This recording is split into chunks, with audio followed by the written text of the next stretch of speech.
इस्लाम ये well for women, क्या इस्लाम में औरत की आवाज़ भी पर्दा है?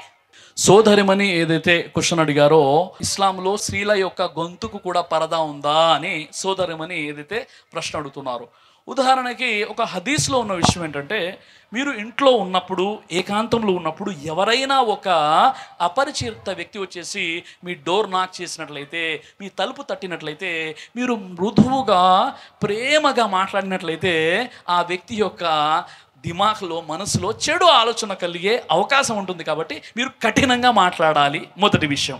అలా కాకుండా ఇప్పుడు మదర్సాలో ఉన్నారు, మరి మదర్సాలో అమ్మాయిలు చదువుతున్నారు, ఆలిమే చేస్తున్నారు.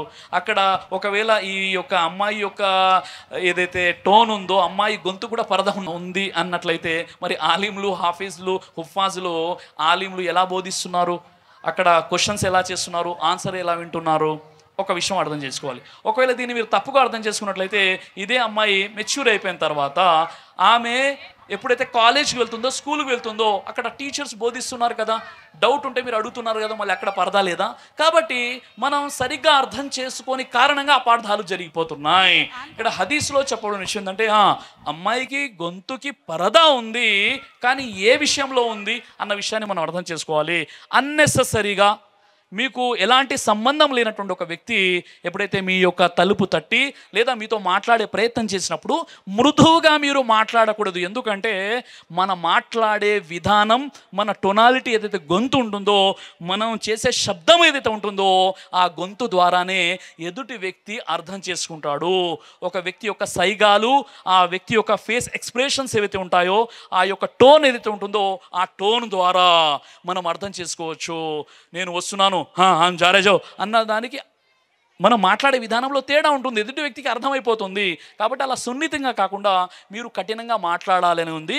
లేడీకి కూడా పరదా ఉంది గొంతుకి, టోన్కి. కానీ ఏ సందర్భాలలో అంటే, మీకు అనవసరమైనటువంటి సందర్భాలలో మీ యొక్క టోన్కి కూడా మీకు పరదా ఉంది. ఎక్కడైతే మీకు అవసరం ఉందో అక్కడ మీకు ఎలాంటి ఆక్షేపణలు లేవు.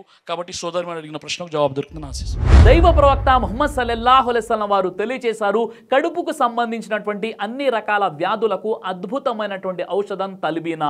ఇది దైవ ప్రవక్త వారి సున్నత్. మంచి ఆహారం, ఇమ్యూనిటీ బూస్టర్, ఇందులో షిఫా ఉంది.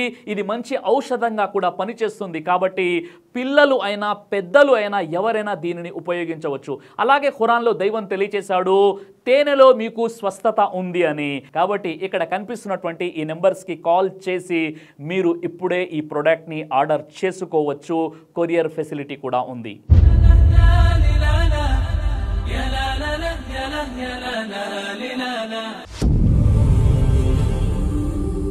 బ్రదర్ సిరాజ్ అని యూట్యూబ్ ఛానల్ని మీరు సబ్స్క్రైబ్ చేసినట్లయితే ఇన్షాల్లా దైవచిత్తం అయితే మీకు వీడియోస్ వస్తుంటాయి. అదేవిధంగా బ్రదర్ సిరాజ్ అనేటటువంటి ఫేస్బుక్ని కూడా లైక్ చేయడం వల్ల మీకు వీడియోస్ వస్తుంటాయి.